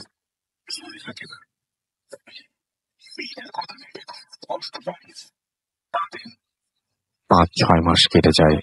ওনাদের পরের বাচ্চাটাও দেখতে দেখতে ওই মেয়ের মতোই হয়েছে, বিন্দু মাত্র তফাৎ নেই। মেয়েকে ঘুম পাড়িয়ে যখন লোকমান ভাইয়ের স্ত্রী এদিক সেদিক যান, তখন ফিরে এসে দেখেন মেয়ে শুয়ে শুয়ে একদিকে আকাশের দিকে তাকিয়ে খিলখিল করে হাসছে। দেখলে মনে হবে কারোর সাথে খেলছে, অথচ 2-3 মিনিট হবে ঘুম পাড়িয়ে গেছে। সামনে গেলে একটা বাতাস শোঁ করে চলে যায়। প্রায় এমন হয় ওনার স্বামীকে বলেন, ওনার স্বামী যা হবার হোক, তবে ভয় পাবার কিছু নেই। আমার মন বলে ও আমার মেয়ে, আমাদের কোনো ক্ষতি সে করবে না। অনেকেই রাতে লোকমান ভাইদের বাগানে আলো জ্বলতে নিভতে দেখেছে। ওনার পরের মেয়েটাও আস্তে আস্তে হাঁটতে শিখে যায়। একদিন দুপুরে ওনার স্ত্রী রান্না করছিল, এমন সময় ওই পাগলটা যে এসেছিল সে আবার আসে। লোকমান ভাইয়ের স্ত্রী পাগলকে বসতে বলেন, কিন্তু পাগলটা না বসে শুধু বলে, তোকে না বলেছিলাম সন্তানকে চোখে চোখে রাখবি? শোন, তোর মেয়ের জানাজার নামাজ যে ইমামকে দিয়ে পড়িয়েছিলি, কোনো একটা কারণে তার কোনো একটা ঝামেলা হয়েছিল সেখানে, তাই মেয়ের জানাজা পরিপূর্ণ হয়নি। ভালো ইমাম আরো একজন ইমামকে দিয়ে গায়েবী জানাজা পড়িয়ে দিস, সব ঠিক হয়ে যাবে। এই বলে পাগলটা চলে যায়। পরে জানাজা পড়ানো হয় এবং সব ঠিক হয়ে যায়, আর কোনো সমস্যা হয় না। পরে যে মেয়ে হয় সেও বড় হয়ে যায়, বিয়ে হয়ে যায়। এখন অবশ্য তারা ওই বাড়ি বিক্রি করে অন্য জায়গায় চলে গেছে। সম্পূর্ণ সত্য একটা ঘটনা। যতটুক নিজে দেখেছি তার চেয়ে আমার মা বাবার মুখে শুনেছি ভালোভাবে। এলাকার মুরব্বী যারা ছিলেন সবাই এই ঘটনা জানেন। হয়তো গুছিয়ে লিখতে পারিনি, ভালো লাগলে শ্রোতাদের পড়ে শোনাবেন। আমার কাছে আরো ঘটনা রয়েছে, সময় পেলে পাঠিয়ে দেব। ভালো থাকবেন। ভূত এফএমের সবার জন্য রইল শুভকামনা। সরোয়ার হোসেন শাহিন, থানাপাড়া, থানা পোস্ট, জেলা Lalmonirhat. Thank you very much. চমৎকার ভাবে লিখেছেন আপনি, এবং আপনার ঘটনাটি সত্যিই আমাদের অনেক ভালো লেগেছে, এবং আমি বিশ্বাস করি যে আমাদের লিসনারদেরও অনেক আনন্দ দিয়েছে। আমি যে আরো একবার জানাই যে আমাদেরকে যদি আপনারা ইমেল করতে চান, আমাদের ইমেল অ্যাড্রেস হচ্ছে bhutatfm@240.fm। আমাদের দুটো ফেসবুক পেজ রয়েছে, www.facebook.com/wheel.furti and www.facebook.com/bhutatfm.russell। লিখুন আমাদেরকে, জানান ঘটনাটি কেমন লেগেছে। ফিরে এসে আপনাদের পোস্টগুলো, আপনাদের কমেন্টগুলো পড়বো আমাদের পোস্ট। সাংস্কৃতিক পরিস্থিতি যে অচিরই, তারপরে আবার আপনাদের কাছে ফিরে আসবো। Stay tuned for your Furti Edit FM and do Furti. Voot FM. Night comes alive.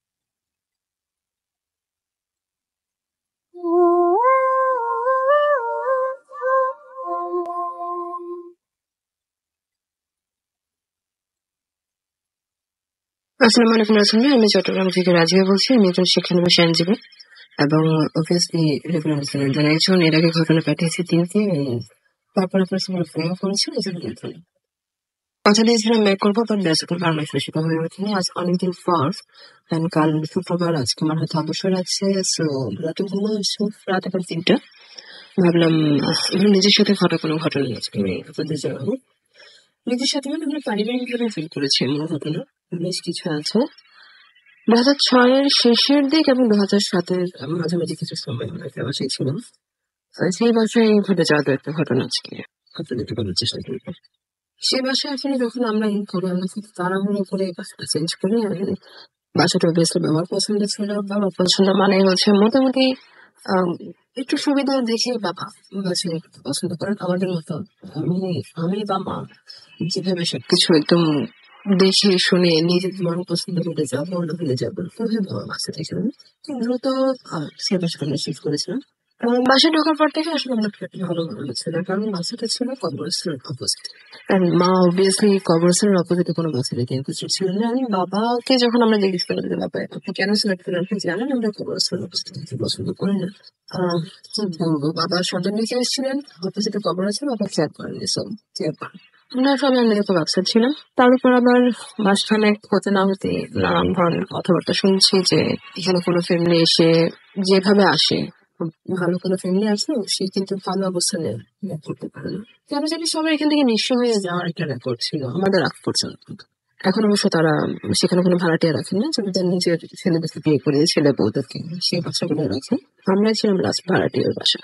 So ঘটনায় যাই, ওই বাসায় যখন আমরা থাকতাম আসলে প্রায় দেখতাম রাত 1টা-2টার পর কেমন জানি নিচতলার বাসা ছিল, বলে রাখি সেটা, যার কারণে আপনি হাঁটতে হাঁটতে কিন্তু জানেন আপনার ভিতরে রাত 1টা-2টার পর একদম কনফার্ম 2টার পর, মাঝে মাঝে 1টার পর সেটা খুব কম, বাট 2টার পর একদম মাস্ট আমরা রেডি থাকতাম এক সময় যে মনে হতো কেউ লাঠি দিয়ে আপনার জানালা দেওয়াল জুড়ে বাচ্চারা করে না খেলা আছে, এটা লাঠি নিলাম হাতে, বসে বসে যাচ্ছে জানালা খুলে জানালা দরজা খুলে দরজা, সেই লাঠিটা খুশে বসে যাচ্ছে সম্পর্ক।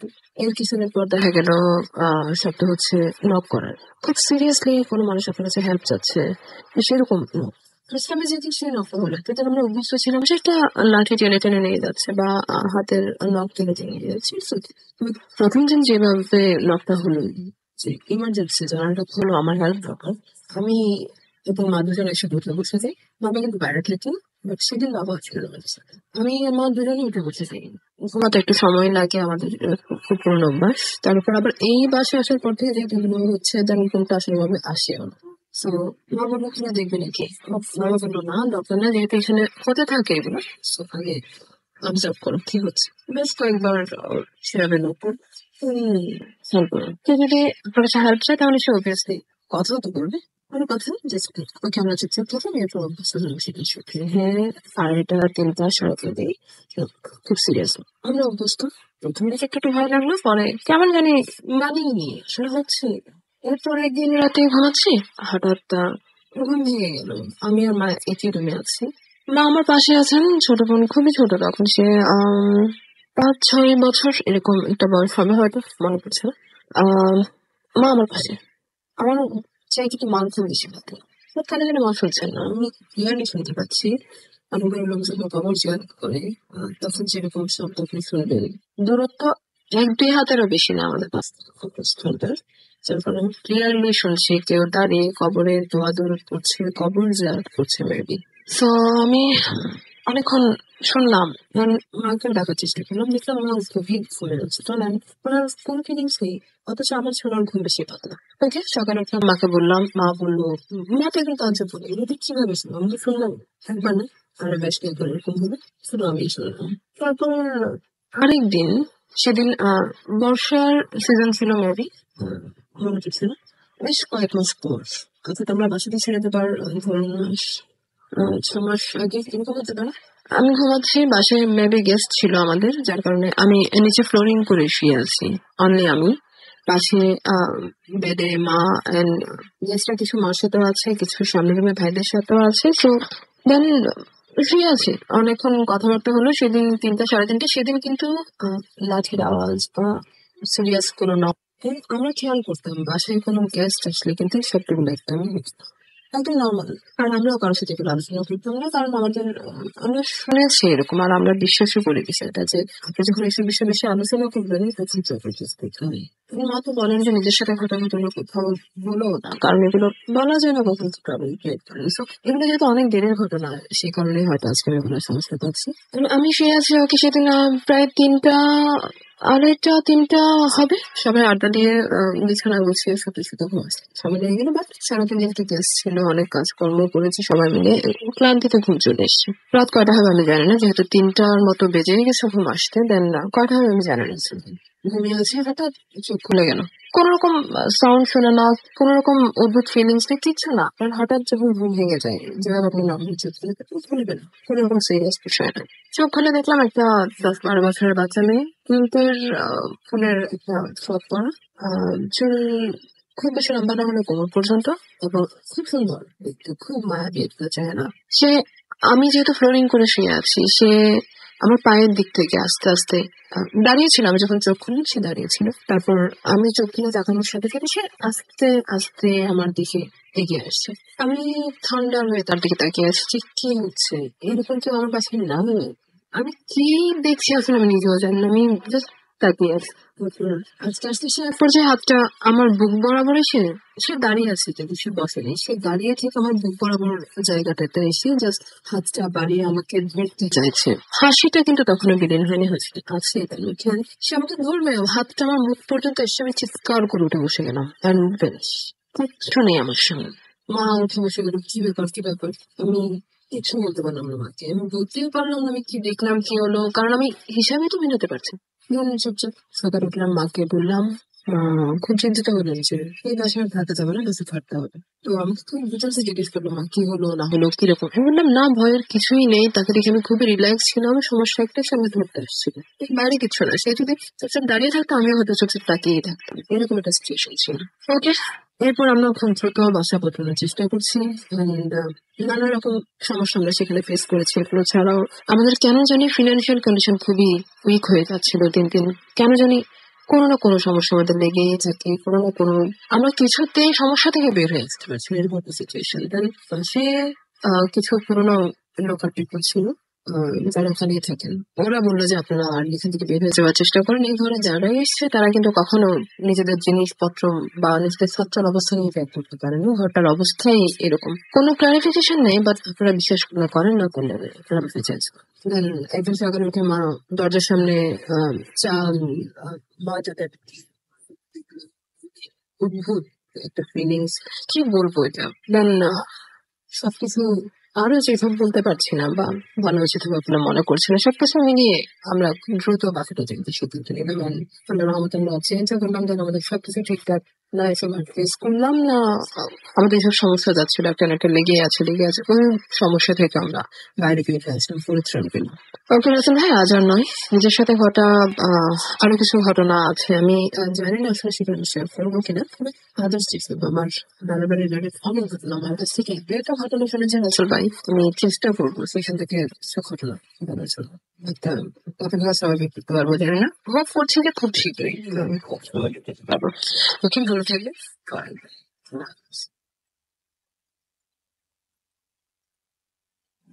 Is that tonight comes alive with running storm.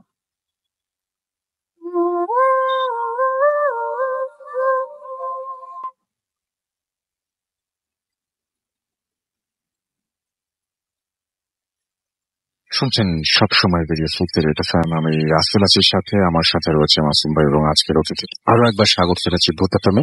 চলে যাব আমরা দ্বিতীয় ঘটনায়, আপনার কাছে যাব। আমাদের দ্বিতীয় অতিথি তার ঘটনাটি শেয়ার করবেন আপনাদের সাথে। আশা করছি এই ঘটনাটি আপনাদের আনন্দ দেবে। চলুন শুনে আসি আমাদের দ্বিতীয় অতিথির প্রথম ঘটনা। হ্যালো লিসেনার্স, আসলে সবাই ভালো আছেন। আমি জাহিদ বলছিলাম উত্তরা থেকে।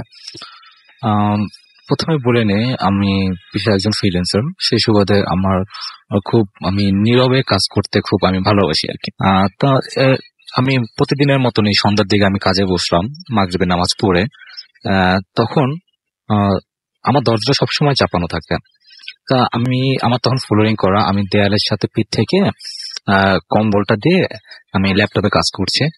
তখন আমি একটা কাজের সাথে একটা সং প্লে করি। তখন কেমন যেন একটা আনইজি ফিল হতে লাগলো। তার আগে একটু বলে নি যে আমার রুমে আমি একটু কালারফুল পছন্দ করি। তার মানে আমি 2টা ডিম লাইট ইউজ করি, একটা হলো আপনার সবুজ কালার, একটা হলো আপনার বেগুনি কালার। আমি কখনো সাদাটা ইউজ করতে আমার ভালো লাগে না। যাই হোক, যে সং প্লে করার কিছুক্ষণ পরে দেখলাম যে আমার ঠিক উত্তর কর্নারে আমার দরজার উপরে একবার সাইডে একটা শ্যাডো নেমে আসলো। তখন আমি সাথে সাথে আমি আমার মাথার উপরে যে ডিম লাইটটা ছিল ওটার দিকে তাকাই। আসলে ওখানে তো কোনো একটা কিছু পড়লো না, একটা ছায়া পড়লো। আসলে ওটা কোনোভাবে পড়া সম্ভব না, কারণ কি আমার যে লাইটের যে স্লটটা আছে তার 1 বিঘার নিচে আমার পর্দা, জানলার পর্দা। তা ওটা দেখলাম, মানে ওটা নামলো, নেমে দরজার কোণে দাঁড়ানোর পরে ভ্যানিশ। সো আমি ওটা দেখার পর একটু ভয় পেয়ে যাই। ভয় পেয়ে আমি উঠে লাইট জ্বালিয়ে ফেলি।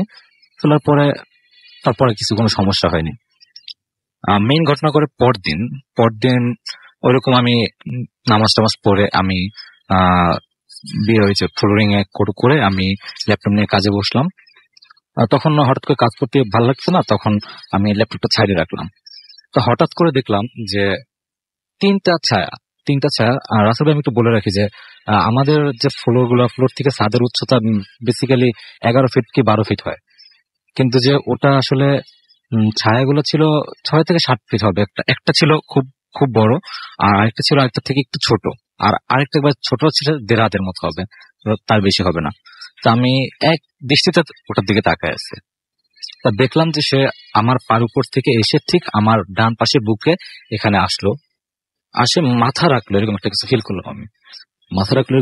করলাম। তখন আসলে যেমন বাবু যে কোলে নিলে যেমন হাত দিয়ে ধরে, আমি জানি না যে আমার সাথে কি হচ্ছে, আমার কোনো সেন্স নেই। আমি তখন ওইভাবে ধরার পরে ঠিক আমার আমার কোন 4 আঙ্গুল নিচ থেকে আমার কবজি পর্যন্ত পুরো ঠান্ডা হয়ে গেল। তারপরে দেখলাম ওটা আস্তে আস্তে আমার পাবে আমার ঠিক ল্যাপটপের ওখানে গেল।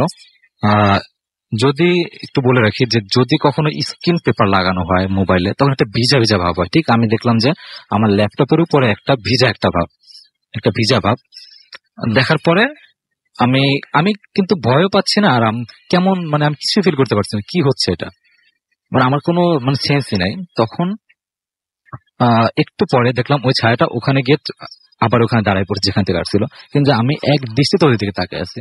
তার কিছুক্ষণ পরে ইশারা আজান দেয়। তারপরে আসলে ইশারা আজানটা যখন আমার কানে যায় তখন আমার ঘোরটা ভেঙে যায় আর কি।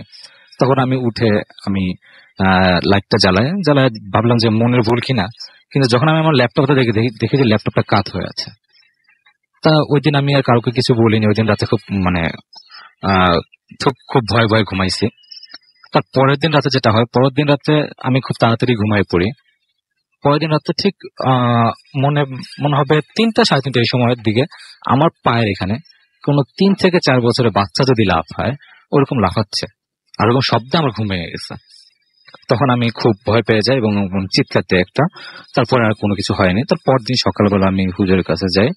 হুজুরের কাছে গিয়ে বলি যে হুজুর এই কাহিনী। তারপর হুজুর আমাকে একটা পানি পড়া দেয়, একটা আরবি লিখে দেয় একটা কাগজে, ওটা ভিজিয়ে পানি খেতে বলে আমি পানি খাই, আর একটা তাবিজ দেয় আমাকে। তারপর আর কোনো সমস্যা হয় না। এটাই ছিল ভাই আমার ফার্স্ট ঘটনা। ওকে, থ্যাংক ইউ ভেরি মাচ। আপনার প্রথম ঘটনার জন্য আপনাকে অনেক ধন্যবাদ। আমরা চলে যাব আমাদের পরবর্তী অতিথির কাছে।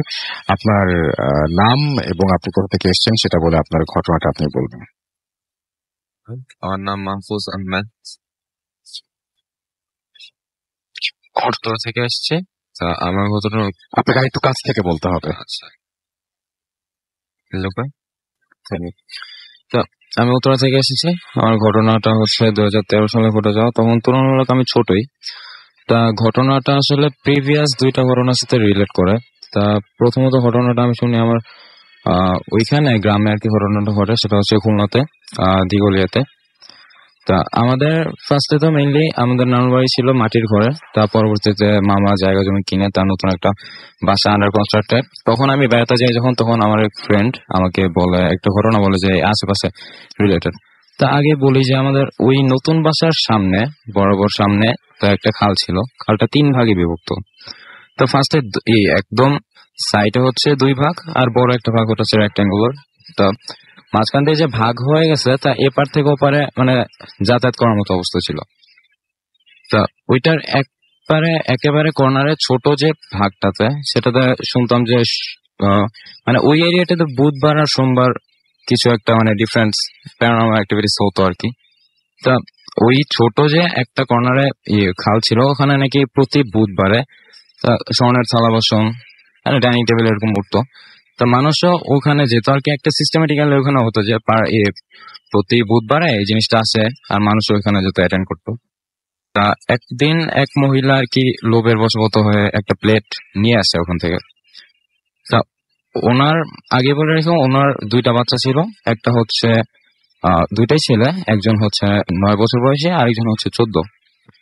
তা ওইটা নেওয়ার পরে উনি অনেক মানে কি উদ্ভট কিছু স্বপ্ন দেখা শুরু করে, আর ওই এরিয়াটাতেও আর কি মানে প্যারানর্মাল কিছু ঘটনা ঘটতে শুরু করে, হয়তো বা কেউ ডুবে যাচ্ছে বা কয়েকটা মৃতের সংখ্যাও ঘটেছে যে কেউ কেউ মারা গেছে। আর তারা যারা মারা গেছে তারা এভারেজে টিনেজ।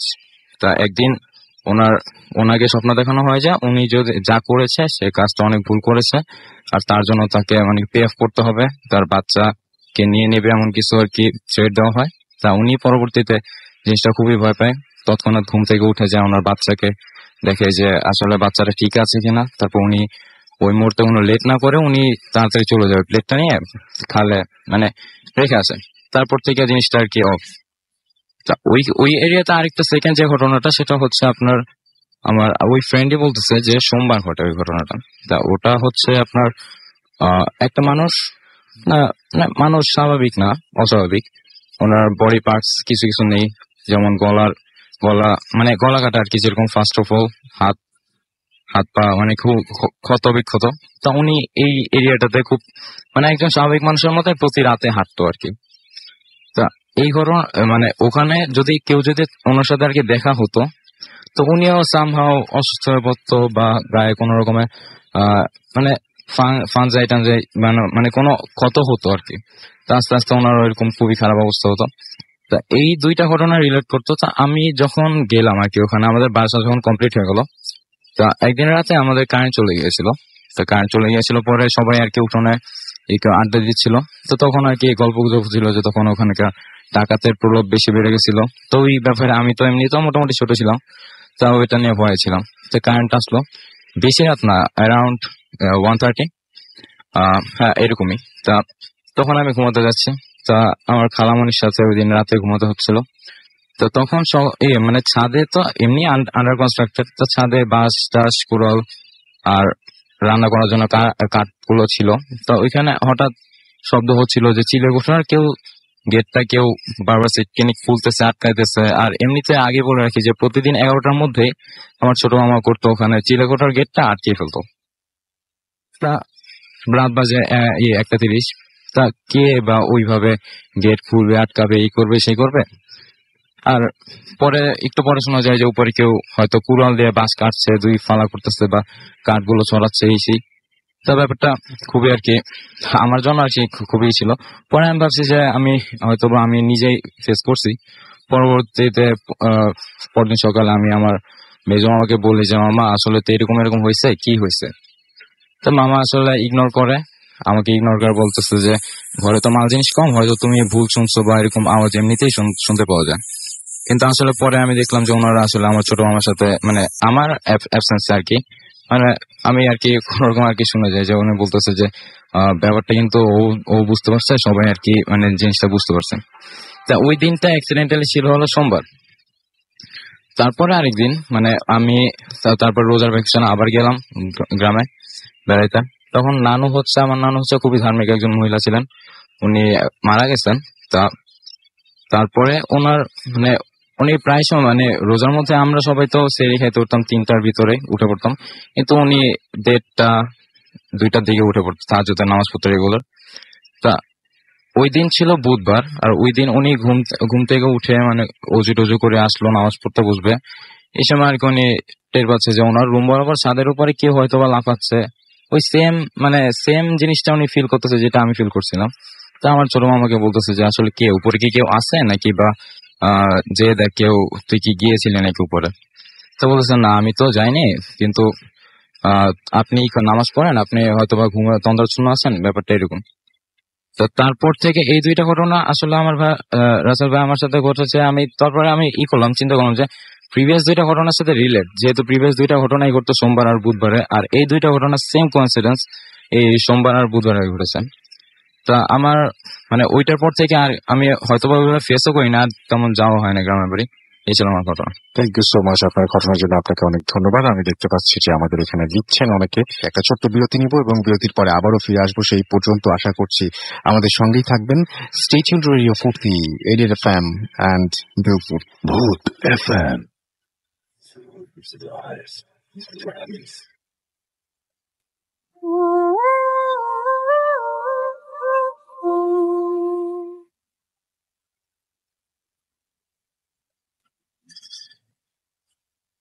নিয়ে এবং আপনাদের সবাইকে আরো একবার জানতে চাই the night comes alive with Grameenphone. এবং আমি চলে যাচ্ছি একটা ইমেইলে এখন, এবং পাঠিয়েছেন আমাদের একজন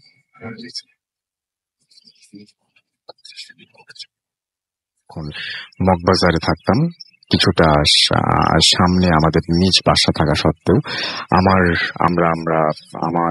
বড় চাচার বাসায় জয়েন্ট ফ্যামিলির মতো বা সবাই একসাথে থাকতাম। খুব সুন্দর দিনগুলো কাটছিল আমাদের। আমি তখন ছোট ক্লাস 6-এ পড়ি। আমার 2 ভাই বোনদের মধ্যে আমি একাই। আমার ছোট চাচা একটু পাগল ও ফকির বিশ্বাস করতেন, আর আমার মা ফকির ও এতিমদের খাওয়াতে ভালোবাসতেন। হঠাৎ করে রাস্তা থেকে আমার চাচা একজন লোক নিয়ে আসলেন। ঠিক পাগল বলা যাবে না, আবার ফকিরও বলা যাবে না। তার পরনে ছিল কালো জুব্বা ধরনের কাপড়, গলায় অনেক তসবিহ এবং হাতে ছিল একটা লাঠি। বুড়ো মানুষদের হাতে যেমন লাঠি থাকে তেমন, কিন্তু আমার পুরোপুরি মনে হচ্ছিল তার বয়স খুব বেশি একটা ছিল না, আর চুল দাড়ি সবই ছিল কাঁচা। আনুমানিক বয়স হিসেব করতে গেলে 35 থেকে 40-এর মধ্যে। ওনাকে আমার মা বাড়ির কোথায় জানতে চাইলেন, তখন উনি উত্তর দিলেন পাগলদের কোনো বাড়িঘর থাকে না। আমার মা যখন চিন্তা করলেন যে ওনাকে ভাত খাওয়াবেন, তখন ওই লোকটাই বলে উঠলেন যে উনি কিছু খাবেন না, তার কোনো ক্ষুধা নেই। আর ওই লোকটা আমার মা আর বোনের মুখের দিকে তাকিয়ে থাকেন এবং কিছুক্ষণ পরে আমার মাকে বললেন যে তুই অনেক ভালো মনের মানুষ, কিন্তু তোর সামনে অনেক বিপদ, তোর কষ্ট হবে। আমার মা ব্যাপারটা বেশি গুরুত্ব দিল না। পরে আমার বড় বোন কেউ বলল একই কথা। আমার বড় বোনের মাথায় একটু চিন্তা ঢুকে গেল, আর আমার ছোট্ট চাচাকে বলল যে তুই খুব ভালো মনের মানুষ, পরোপকারী, তুই কিন্তু মানুষের উপকার করতে গিয়ে নিজেই বিপদে পড়বি। এত সব শোনার পরে আমরা সবাই একটু চিন্তায় পড়ে যাই। এবং আর এদিকে আমাদের বাসায় আমরা বাবার বাসায় ফেরার সময় হয়ে উঠেছে, এবং আমার বাবা ফকির কবিরাজ একদমই পছন্দ করতেন না। আমার মা তাড়াহুড়া করে ওনাকে বিদায় করে দেওয়ার জন্য ব্যস্ত হয়ে উঠলেন এবং একবার বললেন, আমার মা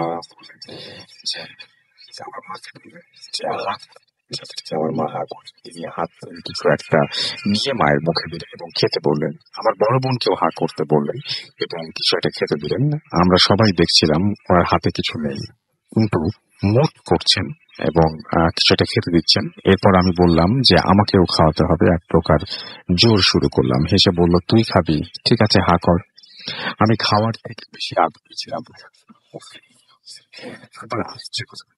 আমি দেখছিলাম হাত মুঠ করার সময় হাতে কিছু নেই, মুঠ খুলতেই হাতের মুঠের মাঝখান থেকে ঠিক বুড়ো আঙ্গুল এবং তর্জমার আঙ্গুলের মাঝখানে হাতের পাতা থেকে লাল রঙের ফলের মতো কিছু একটা বের হচ্ছে এবং আমার মুখে দিলেন তিনি এবং বললেন যে কি ফল, এটা বলতে পারবি? তখন সেই ফলের নামটা আমার মাথায় আসলো না।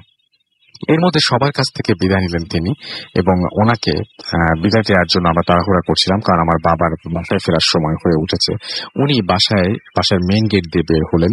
তখন আমার বড় বোন কৌতূহল শুরু হলো তার, এবং কিসের একটা মানে বিপদ সেটা জানতে চাইলেন। সাথে সাথে আমাকে আবার তাকে ডাকতে পাঠালেন। আমি দৌড়ে গেটে সামনে গিয়ে দেখি কেউ নেই।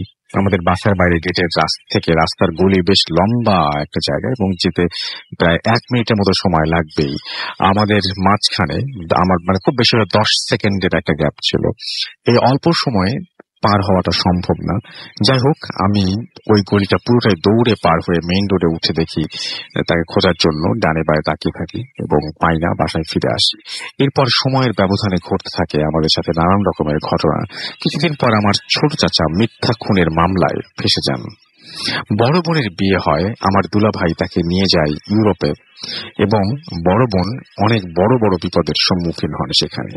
এর কয়েক বছর পর আমাদের নিজস্ব বাড়ি আমাদের নিজস্ব বাড়ি সেখানে ভেঙে ফেলা হয় কোনো একটা কারণে, এবং সেখানে আমাদের বাড়ি থেকে উঠে চলে আসতে হয়।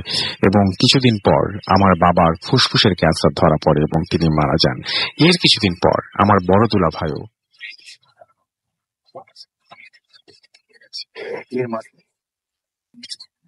কয়েক বছর আমার মা অনেক অসুস্থ ছিলেন এবং সবশেষে তিনিও মারা যান। আর এই সব বেদনাময় ঘটনার প্রত্যক্ষদর্শী আমার 3 ভাই বোন। আমাদের জন্য আপনারা সবাই দোয়া করবেন, আল্লাহ যেন আমাদের ভালো রাখেন। আমাদের কাছে আর কিছু ঘটনা আছে, পরে সময় পেলে সেটা শেয়ার করব। সকল ইসলামীকে তার থেকে ধন্যবাদ জানিয়েছেন। আপনারাও ভালো থাকুন এবং আপনাদের জন্য অনেক দোয়া থাকুন।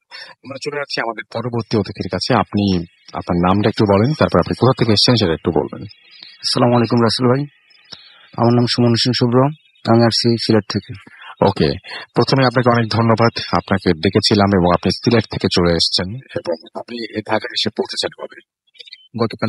গতকালকে। আচ্ছা, তো আপনার ঘটনায় চলে যাই আমরা। থ্যাংক ইউ রাসেল ভাই। রাসেল ভাই, আমি প্রথমে যে ঘটনাটা বলবো সেটা আমার মায়ের সাথে ঘটে যাওয়া ঘটনা।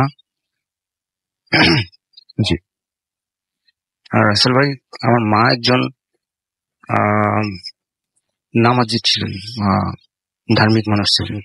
তো মা প্রতিদিন প্রতি রাতে মা তাহাজ্জুদ গুজারছিলেন। তাহাজ্জুদ নামাজ পড়ার জন্য রাতে উঠতেন, উঠে অজু করার জন্য উঠতেন। তো আমাদের কল ছিল, চাপ কল ছিল। চাপ কল উনি অজু করতেন না, উনি পুকুরে ঘাটে যেতেন। তো রাসেল ভাই, উনি পুকুর ঘাটে যাওয়ার জন্য প্রস্তুত হলেন এবং পুকুর ঘাটে গেলেন। পুকুর ঘাটে যাওয়ার পর রাসেল ভাই, আমাদের পুকুর ঘাটের পাশে এক পাশে ছিল কবরস্থান, একটা বড় কবরস্থান। সেটা আমাদের 2-3 বাড়ি মিলিয়ে একটা কবরস্থান করা হয়েছে। আর আমাদের বাড়িগুলো ছিল রাসেল ভাই অনেক বড় বাড়ি। তো যাই হোক, রাসেল ভাই উজু করার সময় উনি একটা জিনিস খেয়াল করলেন, ওনার হাতের বামে অর্থাৎ রাস্তার পাশে কবরস্থানের নিচে কে জানি উজু করতেছেন। উনি প্রথম লুক করেন নাই ভালো করে, তারপরে উনি আবারও স্পষ্ট করে দেখলেন যে সাদা পোশাকধারী কেউ একজন উজু করতেছেন, মা উজু করতেছেন। তো মা উজু করা শেষ, উজু করে মা আবার একটা জিনিস করতো, মা প্রতিদিন উজু করে মা দুরূদ পড়তেন, দোয়া দুরূদ পড়তেন। আসমানের দিকে তাকিয়ে, চাঁদের দিকে তাকিয়ে উনি দুরূদ পড়তেন। এটা মার নিয়মিত একটা স্বভাব ছিল। তো যাই হোক, মা ওটাতে কেয়ার করে নাই, কোনো কেয়ার করে নাই যে কেউ উজু করছেন বা না করছেন, ওটা একটা খেয়াল না করে মা চলে আসছেন, বাসায় চলে আসছেন। চলে আসার পর এইভাবে মা প্রতি রাত মা নামাজ পড়তে উঠতেন এবং পুকুর ঘাটে যেতেন। যখন যেতেন তখনই ওনার সাথেই এই জিনিসটা দেখা হতো এবং খেয়াল করতেন যে এখানে উনি বুঝছেন যে এটা জিন জাতীয় কিছু, এমনকি জিনে উনি বলছেন যে মার সাথে সে উজু করতে আসেন। তো যাই হোক রাসেল ভাই, এটা তো হলো। তো আমার বোন 2000 সালে আমার বোনকে আমার মা একদিন খুব রাগান্বিত হয়েছেন বোনের উপর, এমনকি বোনকে মারছেন। মারার পর বোন কাঁদতে কাঁদতে বের হয়ে গেছে ঘর থেকে। তো মা দেখছে বোন বের হয়ে গেছে ঘর থেকে, বের হয়ে যাওয়ার পর মাও কি করলেন, তার পিছনে ছুটতে লাগলেন। মা বোনও সামনের দিকে যাচ্ছে, মাও তার পিছনে যাচ্ছে। এমন অবস্থায় বোন কি করলো, কবরস্থানে ঢুকে পড়লো। তো মা বলছে, তুই কবরস্থানে যাচ্ছিস কেন? দাঁড়া, মা মারবো না, তুই মার সাথে চলে আয়, মা মারবো না। তারপরে ও মার কথা না শুনে কবরস্থানে ঢুকে পড়লো। মা তো ভাবলো যে ও কবরস্থানে গেলে ওকে নিয়ে আসতে হবে। আর রাসেল ভাই যখন কবরস্থানে ঢুকলো তখন মাও তার পিছনে পিছনে কবরস্থানে ঢুকলো। ঢুকার পর এক পর্যায়ে দেখলো সে আর নাই, মার সামনে থেকে ভ্যানিশ হয়ে গেল। তো মা এখন তাকে না নেওয়া পর্যন্ত মা এখান থেকে নড়তে পারতেছে না। তো মা একটা জিনিস ফিল করলো যে একটা বাতাস আসলো, দমকা একটা বাতাস আসলো। বাতাসের সাথে মার চোখের মধ্যে খড়কুটো একটা কি জাতীয় যে কোন একটা জিনিস পড়লো। পড়ার পর মা চোখগুলো কসলাতে থাকলো। কসলানোর পর তারপরও ওই জিনিসটা মা পানি বের হতে লাগলো। মা এখনো পর্যন্ত কবরস্থানে দাঁড়িয়ে যে আমি এর আশা দিচ্ছি যে আমার বোনকে নিয়ে যাবে। লাস্টে কি করলো, মা ভাবলো যে না আমি লাইটটা নিয়ে আসি, ও হয়তো ভিতরে ঢুকে গেছে। তো লাইট নিয়ে নেওয়ার জন্য বাসায় আসলো। বাসায় আসে দেখে বোন ঘরের মধ্যে আছে। তো জিজ্ঞেস করলো, কিরে আমি তোকে তাড়া করলাম, তুই যে কবরস্থানে ঢুকে পড়লি, তুই আবার কখন আসলি? বললো, কই না তো মা, আমি তো কবরস্থানে যাইনি, আমি তোমার পিছন দিয়ে আমি দরজা দিয়ে আবার ঢুকে পড়লাম। তো রাসেল ভাই যখন ওর কাছ থেকে মা এটা শুনলো, মা তখন বুঝতে পারলো আসলে এটা স্বাভাবিক কিছু ছিল না। এখন আমার মা আসলেই খুবই অসুস্থ ব্যক্তিগতভাবে, উনি ব্রেন স্ট্রোক করছেন। কিন্তু উনি একটা জিনিস বেশি আমাদেরকে বলতেছেন যে ওনার সামনে কেউ একজন দাঁড়িয়ে আছেন, ইভেন কি ওনাকে ডাকছেন। উনি এমনও যে ওগুলার ভয়ে যে খারাপ বা পেতনি বলেন যাই বলেন, ওগুলার ভয়ে উনি কি করেন, খাটে নিচে ঢুকে যান অথবা দরজার চিপায় ঢুকে যান। তো এইভাবে আমরা কি করলাম, মার এই সমস্ত দেখে আমরা হুজুর ডাকলাম। হুজুরকে বললাম যে হুজুর আসলো, ঘরে আসা মাকে দেখলো, তাবিজ টাবিজ লিখে দিল। দেওয়ার পর এখনো পর্যন্ত তাবিজ লেখার পরও মার কিছু হচ্ছে না। মা তারপরও ওই জিনিসগুলো দুঃস্বপ্নগুলো দেখতেছে। ইভেন কি হঠাৎ করে রাতে ঘুম ভেঙে যায়, ঘুম ভেঙে চিল্লাচিল্লি করা শুরু করে, ওনাকে ধরে নিয়ে যাবে, ওনাকে মারবে, ওই যে দাঁড়িয়ে আছে, ওই চিপাতে আছে, এই ধরনের কথা বলতেছেন। যে ঘটনাগুলো মার সাথে ঘটতেছে আসলে আদৌ আমরা বুঝতে পারতেছিলাম। হুজুরাও তাবিজ দিল, ওই তাবিজগুলো আমরা মার সাথে সঙ্গে রাখলাম, কোনো কাজ হচ্ছে না। এখনো এই সমস্যাগুলো হয়ে যাচ্ছে, এই সমস্যা হয়ে যাচ্ছে। খুব মাকে নিয়ে খুব চিন্তিত। ওকে, থ্যাংক ইউ সো মাচ আপনার ঘটনার জন্য, এবং সবচেয়ে বেশি ধন্যবাদ আপনাকে, আপনি সিলেট থেকে কষ্ট করে এসেছেন সেই জন্য। ছোট একটা বিরতি নিয়ে তারপরে আবারও আপনাদের ইমেইল গুলো পড়বো। সেই পর্যন্ত আশা করছি আমাদের সঙ্গে থাকবেন। Stay tuned to radio 438 FM and Do Food. Tonight comes alive. You're coming for.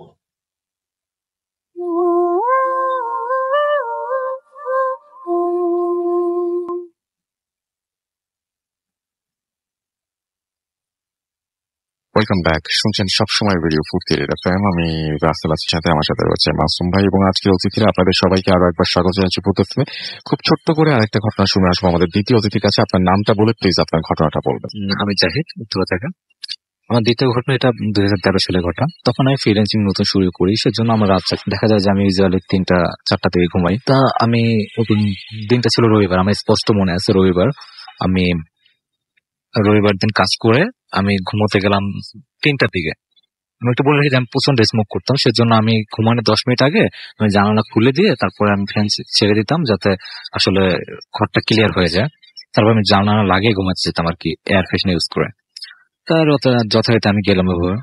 যখন আমার একটু তন্দ্রার মতো লেগে আসলো, তখন আমার কেমন একটা অস্বস্তি ফিল হতে লাগলো। আর খুব বাজে একটা গন্ধ, না কোনো পচা মাংসের, না কোনো ময়লার গন্ধ, বাজে একটা গন্ধ ফিল করতেছিলাম।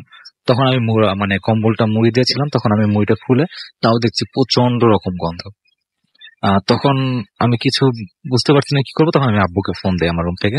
আব্বু আসলো, আব্বু আমার ধাক্কা দিয়ে দরজাটা খুলে লাইটটা জ্বালালো। তখন আমি বললাম যে আব্বু, তুমি কি ঘরে কি কোনো গন্ধ পাচ্ছ? বলছে না। ইভেন আমিও তখন ঘরে কোনো গন্ধ পাচ্ছি না, একদম ফ্রেশ ঘরটা। ওই দিন গেল, ওই দিন আর কোনো সমস্যা হয়নি। ঠিক তার 4 দিন পরে বৃহস্পতিবার, ওই দিন আমার ছোট ভাই আর আমার আম্মা মিরপুরে আমার খালা বাসায় ছিল, আমি আর আব্বু ছিলাম বাসাতে। তা ওই দিন চিন্তা করছিলাম যে ওই দিন আমি একটু সকালে দিয়ে ঘুমাবো, সারা রাত কাজ করবো আর কি। তা আমি ওই দিন হঠাৎ করে ঘুমিয়ে যাই তাড়াতাড়ি, 3টা 3:30 ওই সময় হবে। তার ভিতরে একটু বলে রাখি যে আমার বাসাটা ছিল 3 তলাতে, আর আমি জানলার পর্দা ইউজ করতাম না। আর তখন ছিল পূর্ণিমা আর কি, পূর্ণিমা। তা 3টা 3:30টার দিকে কিন্তু আপনার 4টা কিন্তু পশ্চিম আকাশে চলে যায়, আর তখন পুরো জ্যোৎস্নার আলোটা আমার রুমে পড়ে। সেজন্য আমি আসলে সব আমার রুমে সবকিছু বোঝা যেত আর কি। একটা পর্যায়ে গিয়ে কি হলো যে যখন মানে আমি ঘুমোতে গেলাম, তার কিছুক্ষণ পরে আমার ঘুমটা ভেঙে গেল কোনো একটা কারণে। তারপরে আমি খুব জ্যোৎস্নার জন্য আমার রুমটা পুরো দেখা যাচ্ছে, তখন আমার চোখটা পড়লো আমার জানালার কোণার দিকে। ওখানে আমার আম্মার মেশিন রাখা ছিল, সেলাই মেশিন। তা যদি কেউ পড়তে পড়তে কখনো ঘুমায় পড়ে হাত দিয়ে, হাত রেখে, ঠিক ওই রকম একজন কেউ ওখানে বসে আছে। তো আমি অনেকক্ষণ মানে এক দৃষ্টিতে তাকাই থাকি, আসলেও কি এটা কিছু? হ্যাঁ, আসলে ওটা একটা কিছু ছিল, খুব খুব পরিমাণ কালো ছিল আর কি একটা কিছু। তারপরে আমি খুব ভয় পেয়ে যাই। তারপর আমি আবার মুড়ি দিয়ে আমি দোয়া টোয়া যা পারি আমি পড়া শুরু করি। তারপর আমি কেমন জানি অস্থিরতা ফিল হচ্ছে আমার। আমি মুড়ি খুলবো কি খুলবো না এরকম একটা দোটানাতে।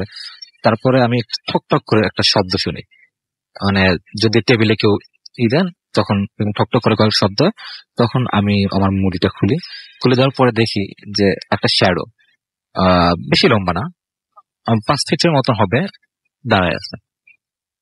আমি তার চোখগুলো বুঝতে পারছি না, তার মুখ তো কিছু নাকাম কিছুই বুঝতে পারছি না। সে দাঁড়ায় আছে, আমার কাছে মনে হচ্ছে যে সে আমার দিকে আসতেছে। তো তখন আমি 7-5 কিছু না ভেবে চিৎকার দিয়ে আমার ঘর থেকে বের হয়ে যায় আমি আমার ছোট ভাই রুমে চলে আসি। তখন আব্বু আসলে ওইভাবে টের পাইনি, অনেক মাঝরাত ছিল আর কি। তা সারা রাত আমার ওই রুমে লাইট জ্বালায় কাটাই দেয়।